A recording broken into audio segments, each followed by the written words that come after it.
Bonjour à tous, bienvenue sur Golden's Garage. Aujourd'hui une vidéo super cool parce que j'ai reçu un cadeau de mon pote Thibaut qui a créé la marque TMS.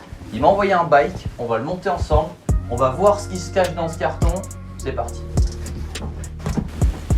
J'ai dans les mains le tout nouveau TMS Urbex, c'est un street trial. Le street trial c'est un mélange parfait entre le BMX et le trial.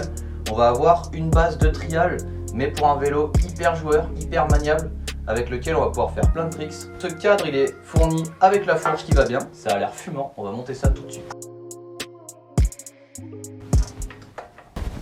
Avant d'attaquer, je vais déballer ce petit outil NIT qu'ils m'ont envoyé pour le tester. C'est un outil en fait avec 3 branches, un 4 mm, 5 mm et 6 mm, autrement dit les vis qu'on trouve le plus sur un vélo. Pour essayer de s'en servir, ça va être pratique, plutôt que de changer d'outil tout le temps, on va utiliser ça. J'ai dans les mains ce qu'on appelle un boîtier Isis. Ça va être un peu le même principe qu'un boîtier axe carré, sauf qu'à la place d'un axe carré, on va avoir un axe avec 10 cannelures.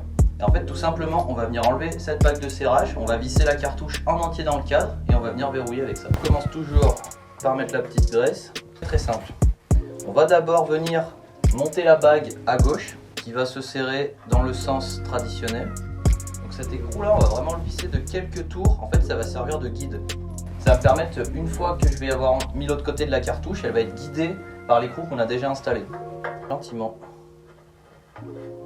Ce côté-là, il va se visser dans le sens contraire des aiguilles d'une montre. Et ensuite, on vient serrer définitivement. Cette pièce-là sert quand même assez fort, environ 40-50 newtons.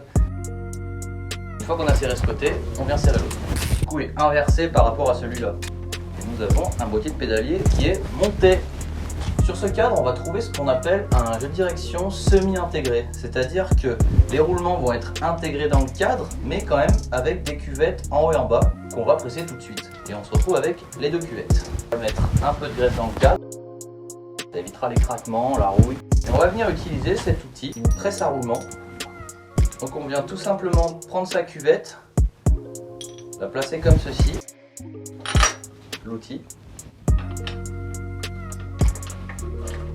Et une fois qu'on est au contact, on se centre bien surtout et après on vient serrer. Une fois que la cuvette est bien plaquée tout autour du cadre, on enlève notre outil, on fait pareil en haut.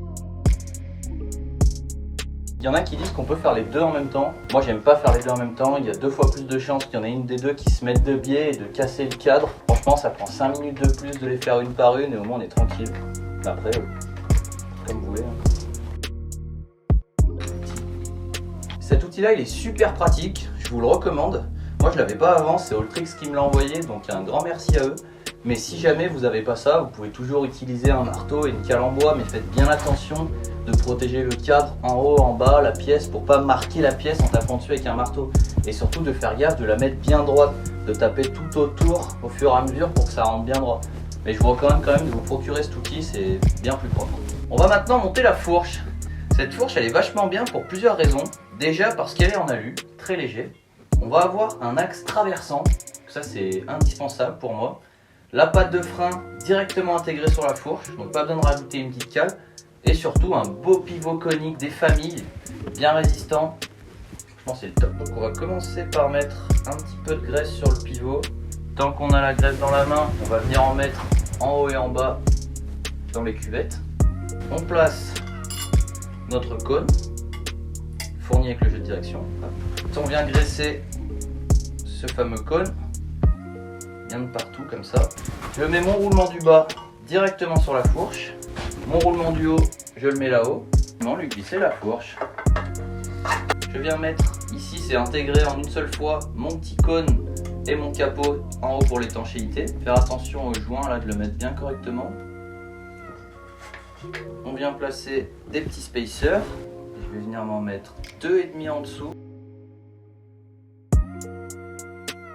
Et 1,5 au-dessus.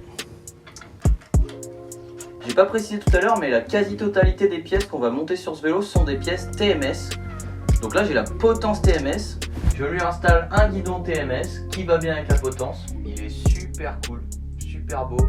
Les petits détails, les petits traits de peinture là, c'est vraiment magnifique. Le pédalier c'est pareil, on va avoir un pédalier TMS avec une protection TMS, un pignon TMS. Parti, on va monter ça. On vient mettre un peu de graisse sur les cannelures. Là, tout simplement, on vient placer sa manivelle de manière aléatoire de ce côté-là. 40 newtons. Exactement pareil, de l'autre côté, on regarde juste d'être bien en face.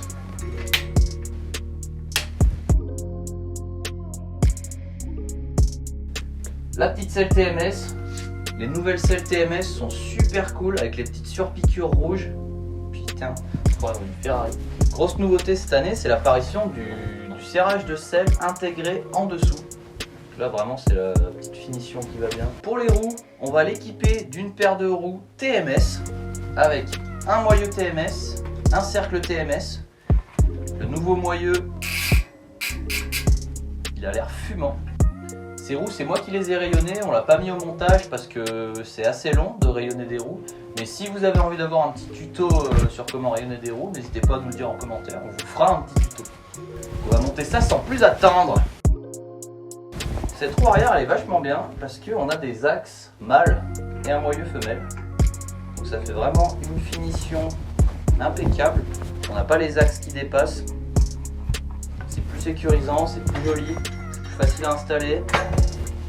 On est sur un tout bénef.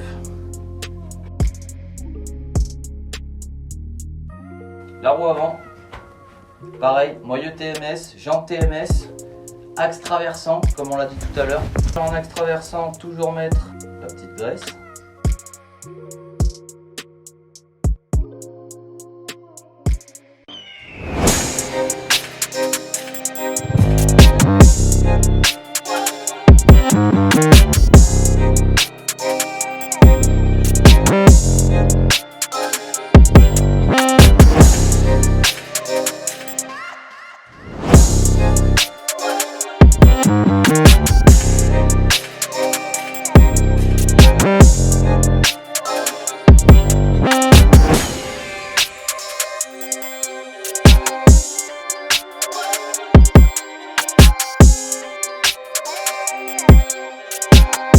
Ça y est, j'ai terminé d'assembler le vélo. Le résultat est super fumant. Il va nous manquer plus qu'à monter les pédales, à mettre quelques autocollants et après on va pouvoir aller tester ça. J'ai pris une petite paire de pédales NIT rouges.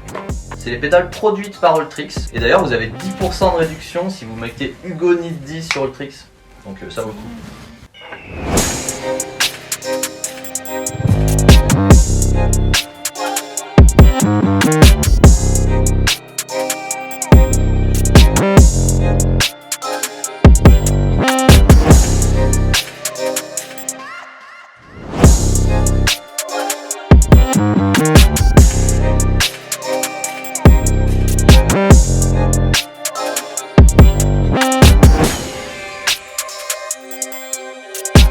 Donc là ça y est, le vélo est terminé, il est juste fumant. On a rajouté les petits stickers Golden's Garage quand même, c'est la base. Là le résultat est vraiment incroyable. Car Street Trial, je le rappelle, c'est vraiment le compromis entre un BMX et un vélo de trial pur. On connaît beaucoup de street trialistes, notamment Danny McCaskill et Fabio Wibmer. Ce vélo il a des spécificités qui sont super cool.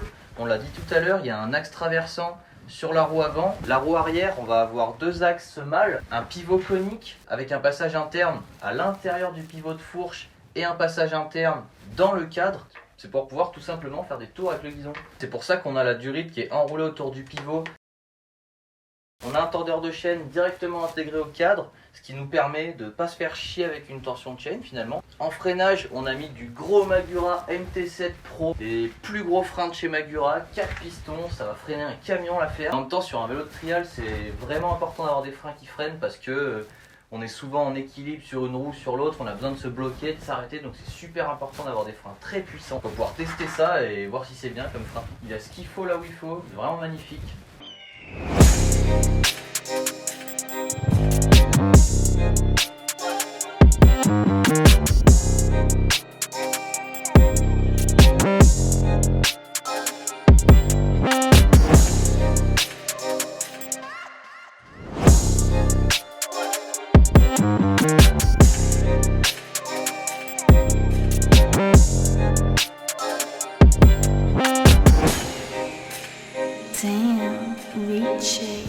Donc maintenant, sans plus attendre, ce vélo on va aller le tester. Let's go. Pareil. No sleep till I'm 6 feet under. I've seen too many fuckeries. When life turns ugly, never slow down, stay hungry. Run it up, double up, triple that money up, never get comfy. Run it up, double up, triple that money up, never get comfy. I've seen too many fuckeries. No time.